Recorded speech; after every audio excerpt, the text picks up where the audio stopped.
Hello, नमस्कार, आदाब, सत श्री अकाल और अस्सलाम वालेकुम। मैं हूं मोहम्मद अहमद काज़मी, लेकर आया हूं आपका पसंदीदा कार्यक्रम नज़र दुनिया पर। एक बड़ी खबर आ रही है। ये एपिसोड स्पेशल है जिसे रात के 9 बजे तक रोकना मुनासिब नहीं है, इसलिए फौरन आप तक पहुंचा रहा हूं। मैसेजिंग एप्लीकेशन व्हाट्सएप ने एक इजरायली कंपनी पर पत्रकारों और मानवाधिकार कार्यकर्ताओं यानी जर्नलिस्ट्स और ह्यूमन राइट एक्टिविस्ट्स की जासूसी का इल्ज़ाम लगाया है।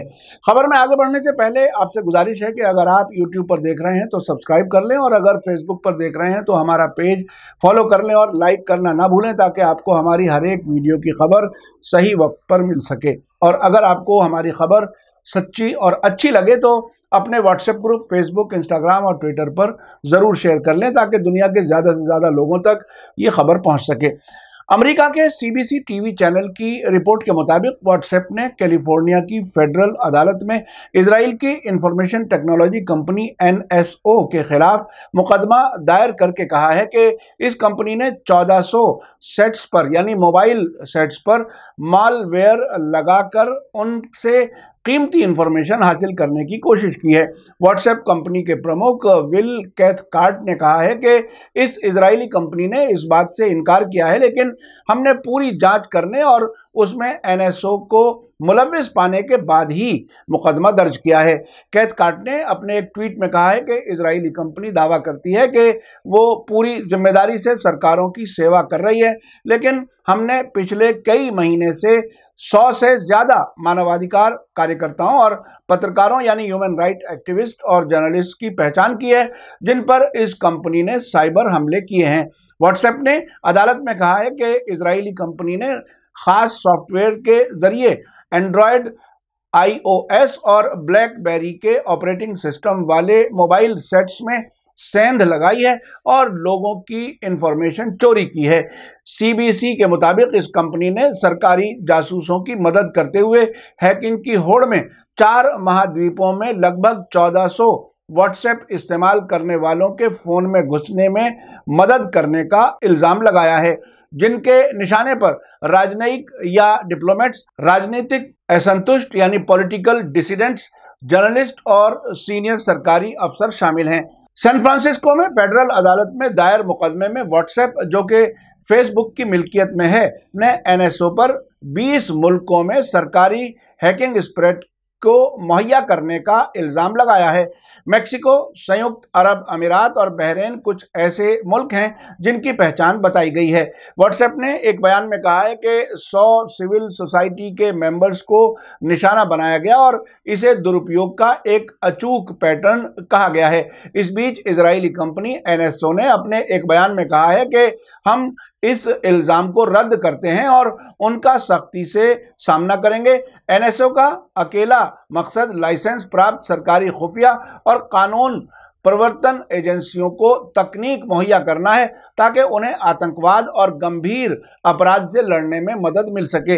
व्हाट्सएप ने कहा है कि हमले में कई इस्तेमाल करने वालों के मोबाइल डिवाइस पर मेलवेयर भेजने के लिए अपने वीडियो कॉलिंग सिस्टम का मिसयूज किया गया है। यह मेलवेयर NSO के ग्राहकों को इस बात की इजाजत देगा, जो सरकार और खुफिया एजेंसियां हैं, सीक्रेट तरीके से फोन के मालिक की जासूसी करते हैं और उनके इस्तेमाल करने वालों की आधिकारिक जांच तक उनके डिजिटल जीवन को खोलते हैं। यानी आपके फोन पर की गई तमाम एक्टिविटीज को वो देख सकते हैं। दुनिया भर में व्हाट्सएप का इस्तेमाल तकरीबन 1.5 अरब लोग हर महीने करते हैं। व्हाट्सएप के मैसेज को एंड टू एंड एनक्रिप्टेड कहा जाता है, यानी भेजने वाले और हासिल करने वाले के बीच कोई भी यानी व्हाट्सएप भी नहीं इसे देख सकता। इसी बीच कनाडा के टोरंटो यूनिवर्सिटी में मौजूद सिटीजन लैब में, जहां व्हाट्सएप के इस मामले की जांच की गई है, ने कहा है कि जासूसी के टारगेट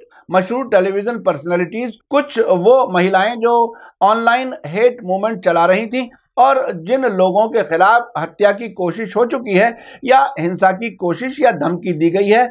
इस बीच ना तो सिटीजन लैब और ना ही व्हाट्सएप ने निशाना बनाए गए लोगों की पहचान बताई है।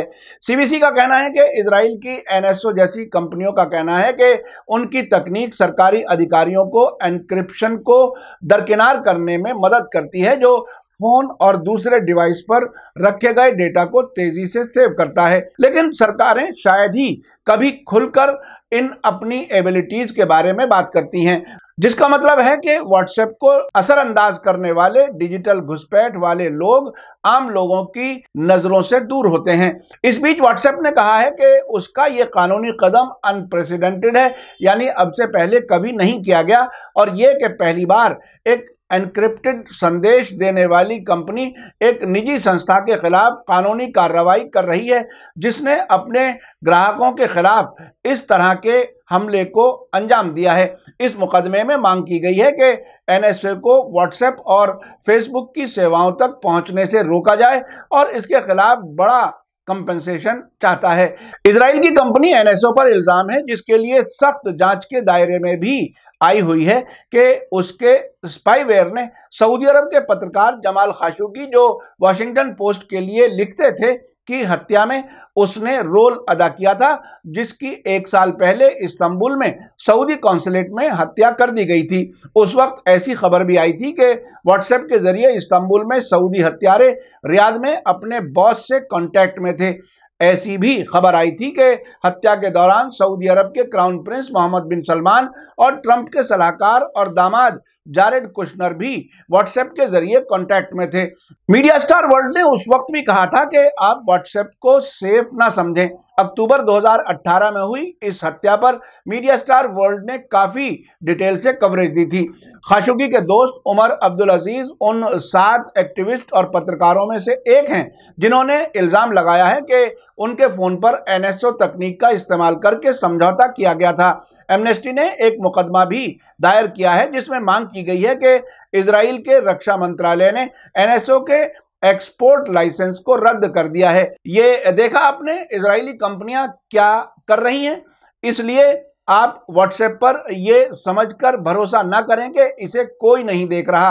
हालांकि जब कोई गुनाह ना किया जाए तो डर भी नहीं होना चाहिए, लेकिन साथ ही व्हाट्सएप की एन्क्रिप्टेड होने की गारंटी पर भी भरोसा नहीं किया जा सकता। मेरा कार्यक्रम कैसा लगा कमेंट्स में जरूर लिखें। इसी के साथ मुझे दीजिए इजाजत। शुक्रिया, धन्यवाद, थैंक यू। जय भारत, जय हिंद।